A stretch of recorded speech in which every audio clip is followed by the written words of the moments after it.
Real American cookies. This is the perfect recipe to choose. Take the granulated sugar and the cane sugar. Let's mix them together in a bowl with the seeds from a vanilla bean. Now let's add in the butter, which must be nice and soft, just like this. Or like they say, it should be as soft as butter. You can either have let it sit out at room temperature, or you can heat it in the microwave. And now mix it vigorously with a whisk. Let's add in the egg, and we will keep on stirring.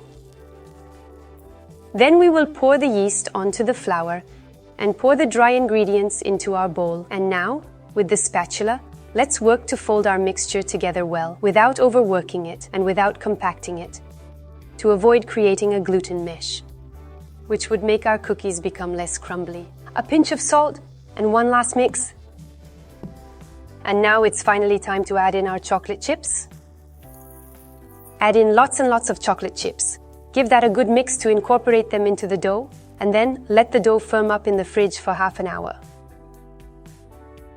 Now we can start to shape our cookies. To do this, you can also use an ice cream scooper, which little ones usually find really fun.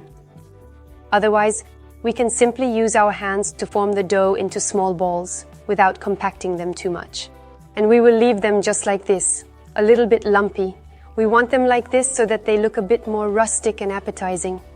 Arrange the dough balls on a tray, very well spaced from one another, because, of course, the cookies will spread out while they are baking.